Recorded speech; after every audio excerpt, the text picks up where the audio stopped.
Hi, this is John O'Brien with California Creedence at californiacreedence.com. And today I wanted to go over a piece of software that I put together through Microsoft Access. I'm going to share it with you at the end of this, or you can see it in the description section, how to get it. And it's just an Access database, Microsoft Access database, nothing complicated. And you have to have the latest Microsoft Office. Older versions or pirated versions are not going to work, so it needs to be a recent one. And you can run it on a PC only. It doesn't work on a Mac, so you have to have a PC running the latest version of Microsoft Office, and you have to have the Access program that's included with Office. So that is what I'm going to go over after I just take a couple minutes to just talk about the business side of cover band management. And one of the things is the primary reason for bands breaking up is they're not staying busy, or they're too busy playing honky tonks for little to no pay. One of the narratives that's on the minds of some folks that are playing music, they don't care how much they get paid. It's like, who cares how much I get paid? I just want to play, and that's on the hearts of a lot of musicians who are wanting to play out and play live and have an audience. So the only problem with that is that there are some things that you need to think about, and one of them is if you have a who cares, how much I get paid, I just want to play, you're more likely to play songs that you like, but not necessarily what the audience likes. The next thing is you're less likely to play well, because if you're already having a good time, why improve anything?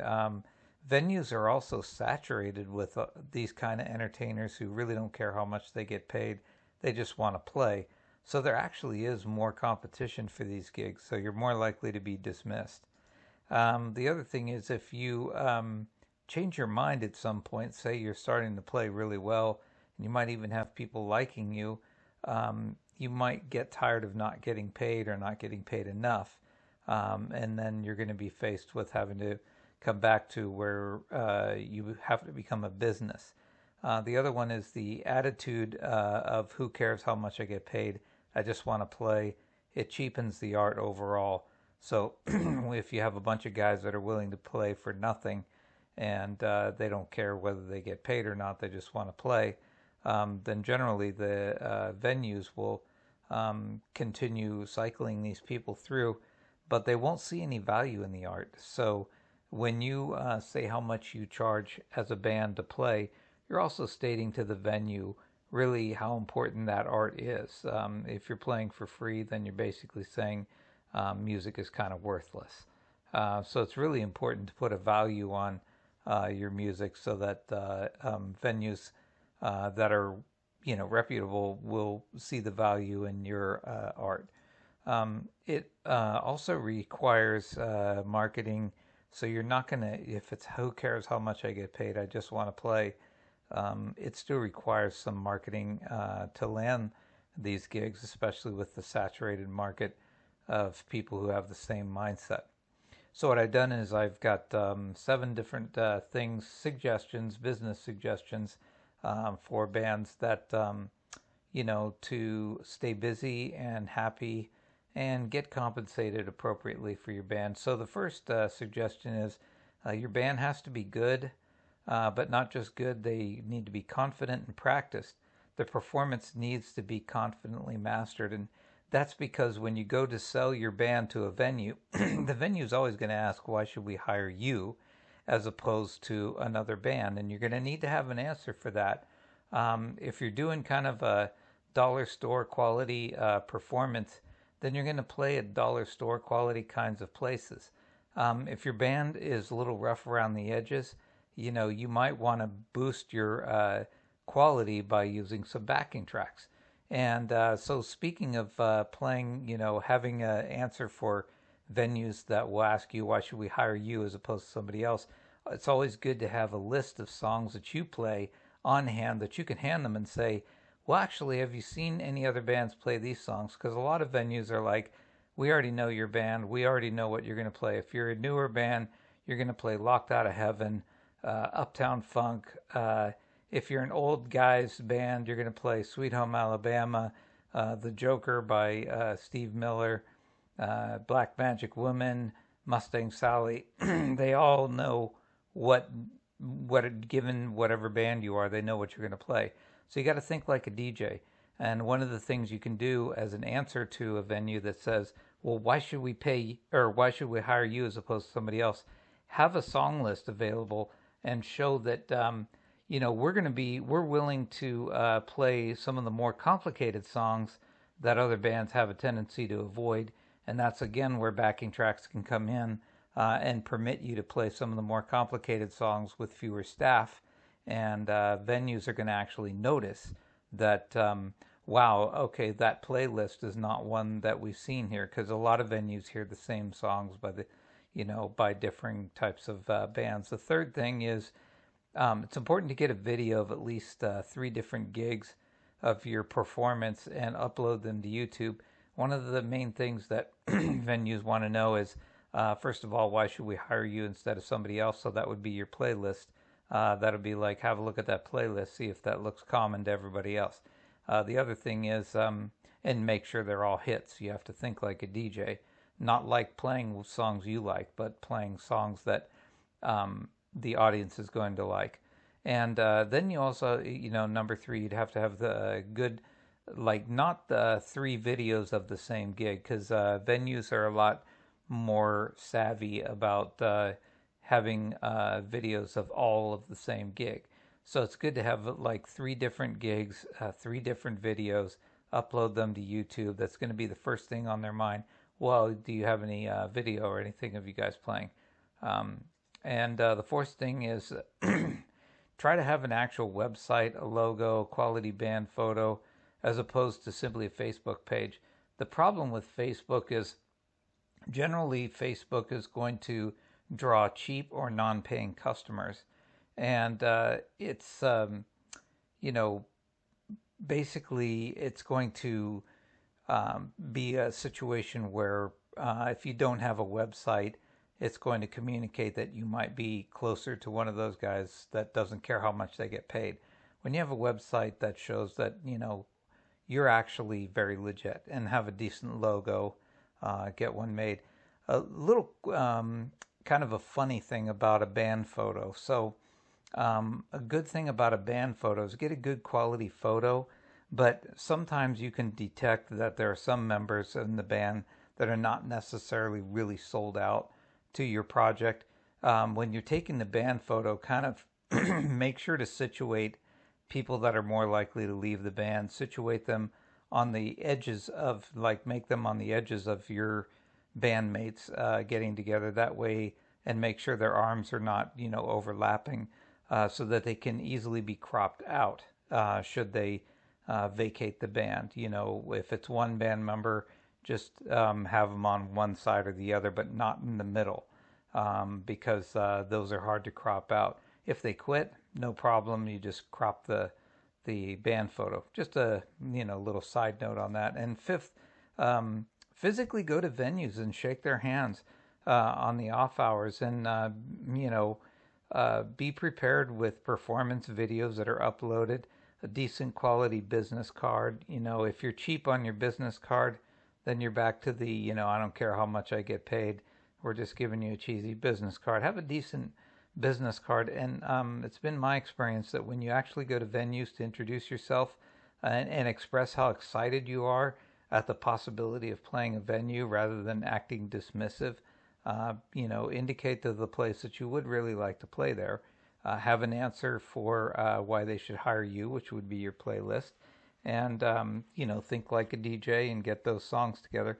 But it's good to physically go. It's great to have a face-to-face with these people, because most bands don't even take the time to go to the venues and meet the people.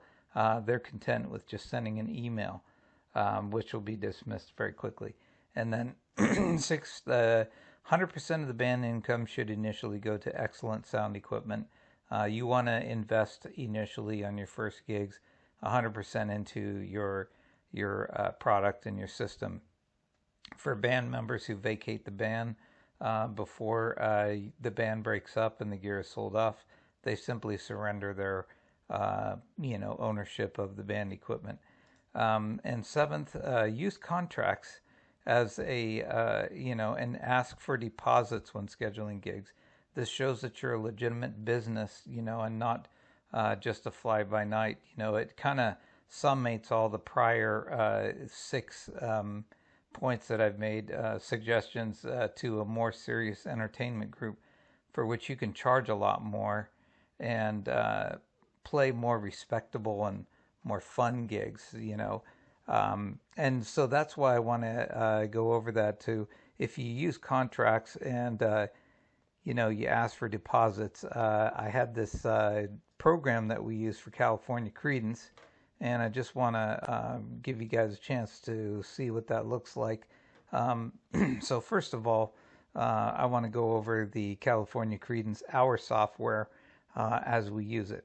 So this is the program that I wrote, and it's just called Band Manager. So this is in Microsoft Access. You'll notice the color scheme is a certain way, and it won't work unless you have the latest version of Microsoft Access.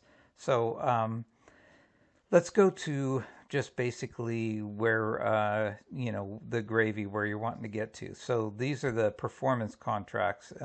So this is right in the center. Generally, things work from this side and over to the right. But let's pick this up right here where we're actually going to generate a contract.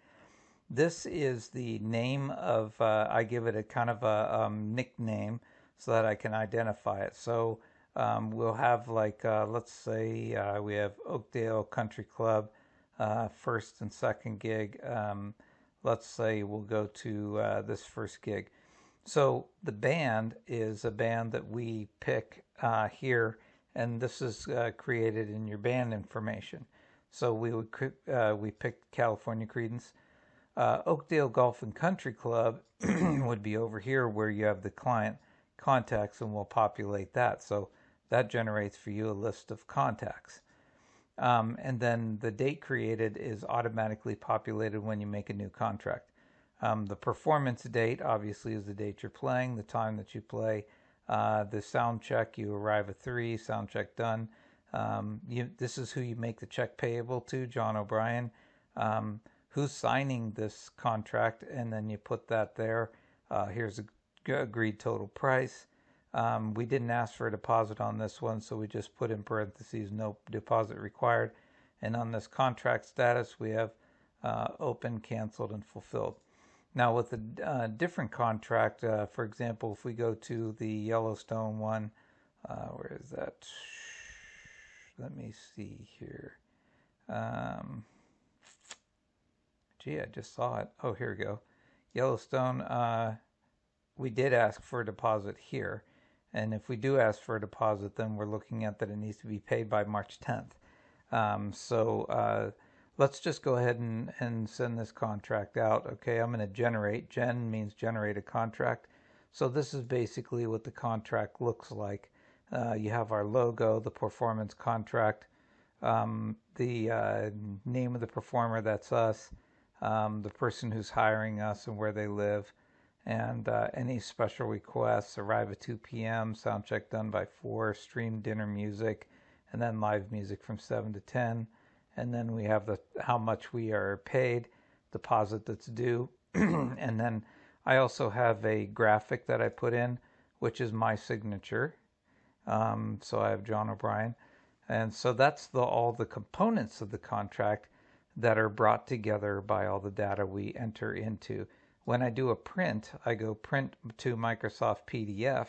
And the reason for that is then I can just, with that signature already on there that I scanned, then I can just send it off and attach it to an email, and they can sign it and send it back. So let's go to where we get all this data from. So band information is where I started out with our band name, California Creedence. Check is made out to John O'Brien. Contract signed by John O'Brien. this is the location on the hard drive of the band logo. So we see here CC Final JPEG. I just open up here, open file browser. I get a little warning. It says, do not simply copy the picture. You need to right click on the picture file and choose copy as path. Okay. So this will open up, and then you select your username, go down to your pictures, and there is our graphic. So I would right click on that, and then I would go here, select copy as path. Okay, so that will give me the CC-final JPEG, and as you'll see here, it is CC-final JPEG. And so if I, let's say I eliminate that, if I just hit paste, then it'll put it there. You'll notice the quotation marks around it, but they'll disappear as they're supposed to. And then this is a signature file. What you do is you scan a copy of your signature and then you crop it to where it looks like this. And for example, there's my signature. So when you're looking at how you scan it, you have to imagine the midsection. The signature line is about right here. So when you scan it, you want to scan it and then you want to crop it down and scan it on a clean white piece of paper as it would appear on a document. And then you're gonna crop these down and then imagine the midline about here. And then that's how you want this to be saved, so it'll come out just right on your signature line. And so you'll see here in the contract that we created before, let's say I'll bring up one, you'll notice where my signature is sitting pretty on this one because we just took it and I cropped it in the middle. I guess it's a little below the middle, but something to that effect. So that's how you get the band information. That's how you get the logo. That's how you get the signature to appear. This is just the identifying stuff about you, what your fax is, and all these kinds of things. So once you get your band information, now we have another band called Classics 3, and which is another band that we'll make contracts with. The same thing. It's just 3 people that play. So there are 2 bands inside this database, and then nobody else. And then so we would just go over to client contacts. Now, when a client calls us and says they want to set up a date for us to play, what we'll do is we'll find out what the venue name is, the address, who the contact person is.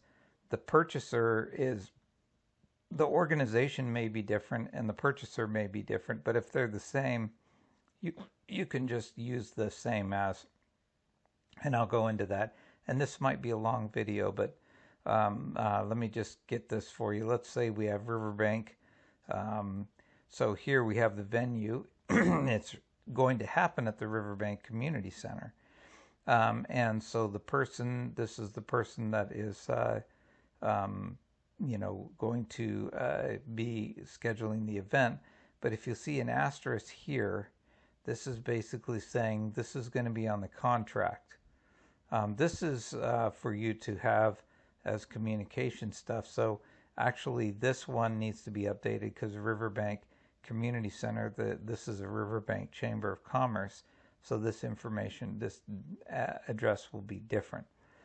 So then what you have here is once we have the client and we have the band, then we bring them all together here, the band and the contact as the client. You give it a nickname and then you do all of this, and then voila, you'll just pick one of your contracts. You generate the contract, print it out to a PDF, send it off to your person. And the components of the contract, this is in case there's an act of God or something, it releases you or the vendor from fulfilling the contract because something unforeseen took place on the day of the event or around the day of the event. So these are some of the things that we use. Now, an extra added feature in this is the gig schedule. Gig schedule is like, for example, this is our gig for 2022, and it's kind of telling us where we are. Here we are in February, and in 2022, we have anticipated $9,700 worth of gigs. This average paid is over the life of our band. What is the target range? So if you summate all of these prices that people are willing to pay. This is how much people were willing to pay, and this averages it over the last 5 years or so of our existence. And this kind of tells us how much to charge someone when they call. How much does your band charge? Well, we know when we've made a sale, this would be the exact midpoint. So if it's a wedding or something, we would go to the upper end. If it's a honky tonk or something like that, and we're just playing to be generous or maybe get it out of our system, then we're going to be going down lower than that. I don't know that we ever play a honky tonk, as a matter of fact. I think we just play like some community events.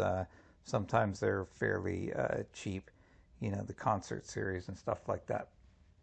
But what the cool thing is, you can separate this out on, well, let's say for the month of April, let's say 0401 2022 to 0430, oops, 0430 2022.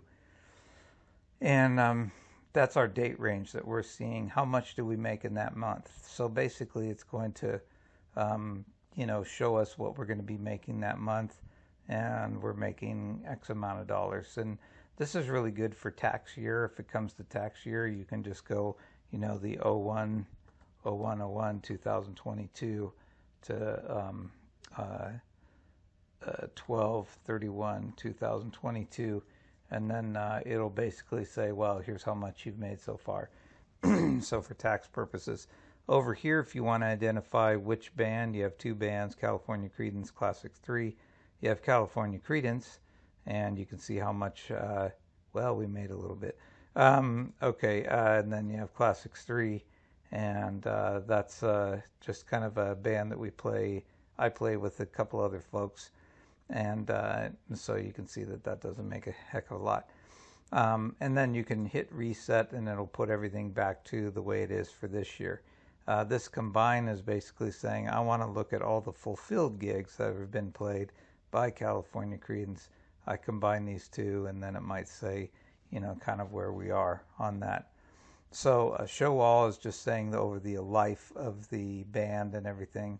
Actually, since I took it over on this in 2018, looks like a lot of money, but really when you break it down between all the guys in the band, it really isn't that much. So anyhow, I'm going to go ahead and take a blank.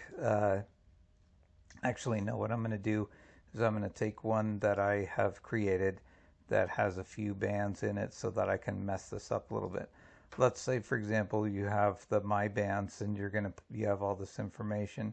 I'm going to add a band, and we're going to call it, let's say, the Brass Tax Band. Brass Tax Band. And check is made out to, let's say it's made out to John O'Brien. No, actually, let's say that we have a band account. It's going to be made, so that would be where we would copy that name, but it's going to be signed by John O'Brien. Okay, BRIN, and then the band logo. I'm going to go over here, and we're going to do a brass tax search, just for the fun of it. Let's see here. Let's say brass tax. Okay, so we're going to grab ourselves an image of this brass tax. That looks like a great logo. Basic rights, social, Mr. Green. Oh, that's a good one. Yeah, that looks like kind of a cool logo too. Or maybe you'd have there you go. Do something cool like that. Of course, yeah, we'll just do this. I'm going to pick this. And I'm going to go view file. We're going to grab that one. I'm going to right click. We're going to save that image, and we're going to put it inside of our pictures because that's where it should go.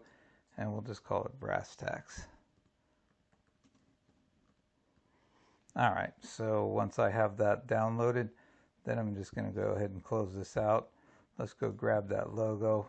I already put that warning in there, and we're going to find that brass tax in here on our pictures. So we're going to call that our logo. I'm going to right click on that, copy as path, shut that out. I'm going to go paste, and then I'm going to go ahead and get the signature, which would be me, And then I'm going to go ahead in here and go to my pictures, and I'm going to grab that signature. Where is that? There we go. Right click, and we're going to go copy as path. We're going to shut that out, and we're going to go paste here. And then we can just go whatever, Wonder Lane, say Wonder Lane, and we'll say it's in Modesto, California, 95355. And then we'll say, it's 209. And then it'll be like John O at brasstax.com, www.brasstax.com. And so we've created our band. Okay, we've done that. So we're going to go ahead and close that. We got a client. We have a new client, and it's going to be the Rio Logo Club, and it's going to be here, Winter Lane, and that'll be in Lodi, California. Oops, Lodi, California. I don't know what the zip is, something like that. Yeah, whatever. So then here, the contact person might be Sam Goodall. I don't know. Contact title is event coordinator. And then same here would be where we just take, and I'm going to put the copies of that. And so we're going to take Sam Goodall, so we'll just go S Goodall at riologo.com. Phone contact, let's say it's 209. Great. So here you can either fill out the organization, Rio Logo Club, but maybe it was a city of or chamber of commerce. But if not, if it's the same thing, you just click here and it'll copy that over. The purchaser would be the person who's actually going to be paying you. It might be a different person, the manager of this place, or this is just the event coordinator, but let's just assume it's the same. So now we've got our Rio Logo Club, and we have the new band. So if we're going to do a contract here, we're going to grab the band, and that will be the Brass Tacks Band. We're going to grab the Rio Logo Club. We're going to make it Rio Mio. I don't know. You give it a 2022. That's just a nickname you give it. You see it automatically populates. You don't have to put in the expiration date, but let's just say they signed up for March 5th, 2022. Great. And it's going to be 6 p.m. to 9 p.m. and arrive at 3 p.m. and sound check done by 5 p.m. and the band is fed dinner and drinks. Brass Tacks is the name of the check. You're going to have the check payable. Remember we had a band account, but the person who's signing it is going to be me. Let's say the overall, it's going to be the average. Or we're going to go 800. Let's go ahead and charge them a deposit because we want to make sure that we're going to play that place. And let's make it due by, say, February 25th, 2022. And then being that this gig hasn't been fulfilled yet, we're going to call it open. So there we go. We have everything. Guess what? We generated it. Look at that logo. Remember we put that up there? There's our logo. Brass Tacks and Wonder Lane tells you where we are. The agreement entered into on that date with Sam Goodall, the hirer. Brass Tacks, the artist. And there's the artist. Name of the venue is the Rio Logo Club. And here's the purchaser, the one who's writing us the check. And the date and time of the play, the special requests, make the check payable to brass tacks, because remember we had the account, compensation here, the deposit, and then it says the deposit is not refundable. If the hirer fails to provide the deposit promptly by, remember we put that in February 25th, 2022, brass tacks may cancel the agreement without further obligation. Now, remember I put the signature logo in there, so there's me, there's the signature, and that's a finished contract that you can go ahead and print. So that's kind of a cool thing. But here's another cool thing about the database is, let's say Real Logo, we played there, it was on 3.5 and it was awesome. They loved us. They thought it was great. And let's say, you come back, they say, we would love to have you for a couple more gigs. So you just go over here, no problem. We're going to go to Real Logo, and I'm going to go ahead and copy to a new contract. And it says the gig has been copied. Make sure to make a new nickname and put a new date. So we're going to put a new date on this and say they wanted to hire us for 0605 or 0609 2022. And then everything else is pretty much the same, except you want to make sure that you go ahead and change that nickname so it differentiates from the other. And this is grayed out because in order for you to be able to look and compare the two, you can see you've created a new contract. This one is for 6/9/22. This was the original one. And then each time they ask you back, you can continue doing the copy contract. This will delete a contract, if, you don't want to, you've changed your mind, the contract you don't want to identify it as canceled.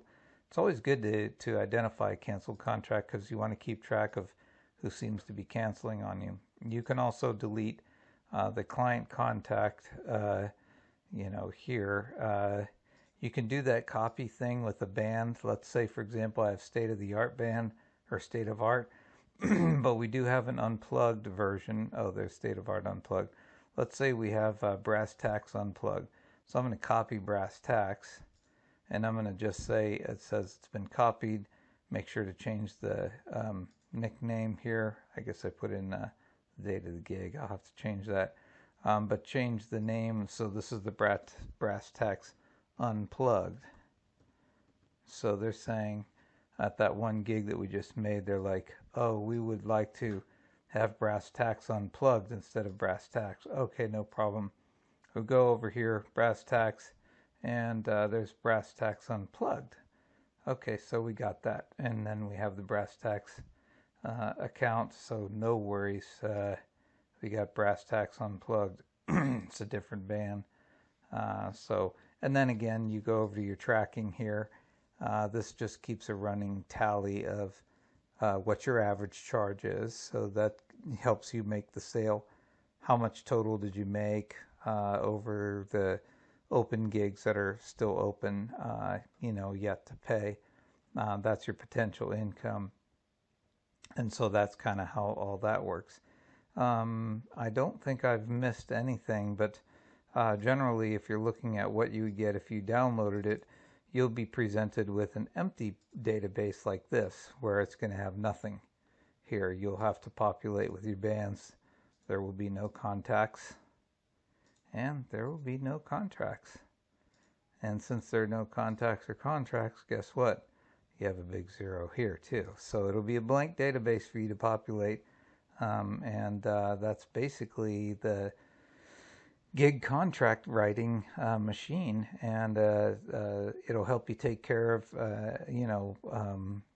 tracking your business.